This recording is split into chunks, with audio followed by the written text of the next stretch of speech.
Ассаляму алейкум, баршаңызға қайырлы күн. Бисмиллах деп, бүгін алғашқы сабағымызды бастаймыз. Сабағымыздың тақырыбы Excel интерфейсі. Жалпы ең алдымен жоғарыдағы көптеген командаларды айтпас бұрын жұмыс істеу аймағымен танысып өтейік.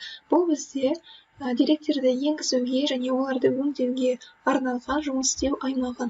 Ол 16 мыңнан астам бағандардан және миллионнан астам жолдардан тұрады. Нәтижесінде көріп отырғанымыздай кішкентай ұяшықтар пайда болған.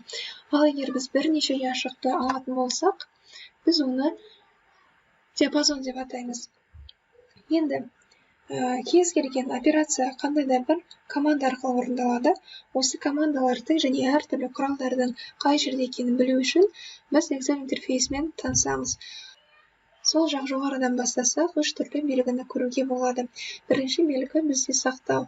Яғни файлға қандай да бір өзгерістерді енгізгеннен кейін, осы белгіні басып отыратын болсақ, автоматты түрде сақталып қалады. Бұл не үшін? Жалпы егер аяқ астынан жарық сөніп сіздің компьютеріңіз өшіп қалған жағдайда немесе ноутбугыңыз өшіп қалған жағдайда сақтау батырмасын басып отырсаңыз, соңғы өзгерістерді мейлінше сақтап қалуға мүмкіндігіңіз болады.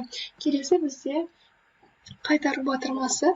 Бұл бізде не үшін? Жалпы Excelге қандай да бір ақпараттарды енгізейік. Енді осы ақпараттардың ішінде біреуі қате болып кетті немесе бізге керек емес болып қалды деген жағдайда біз амалды кері қайтара аламыз.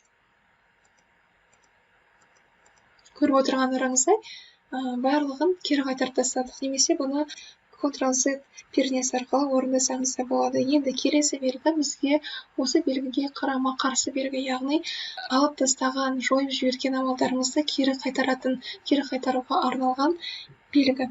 Бұны басатын болсақ, көріп отырғандарыңыздай, соңғы амалдарды қайтадан кері қайтардық, немесе бұны Ctrl-Y пернесін басу арқылы орындауға болады. Айта кететін жайт, бұл жерде сіздің жұмыс істеп отырған тіліңіз ағылшын ба, орыс па, қазақ тілі ма маңызды емес. Ctrl-Z болсын, Ctrl-Y болсын баса берсеңіз, автоматты түрде айтылған командалар орындалатын болады.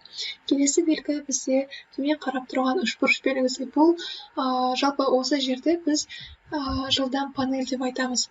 Осы жылдам панельге өзге де командаларды қосу үшін осы үшбұрыш белгісін басамыз. Оны сохранить, отменить, вернуть қасында белгішелер тұр, ол бізде жылдам панельде көрсетілген. Енді өзге де командаларды қосу үшін осыларды таңдаймыз. Бірақ бұл барлық командалар емес. Барлық командаларға кіру үшін біз другие команды деп басамыз. Сол кезде бізде Excelдегі барлық командалар шығады. Осының ішінен өзіңізге керек кез келген біреуін таңдаймыз. Мысалы, осы тізімге қосу үшін, жақтағы тізімге қосу үшін үстінен 2 рет басамыз керекті команданы.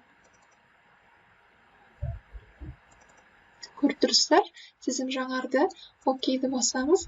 Сонда бізде жылдам панельде жаңадан командалар пайда болды. Егер бұлар керек емес десе, қайтадан другие командаға кіреміз. Шығып тұрған тізімді көріп тұрмыз ғой, осы жерден керек еместерін үстінен 2 рет басу арқылы алып тастаймыз.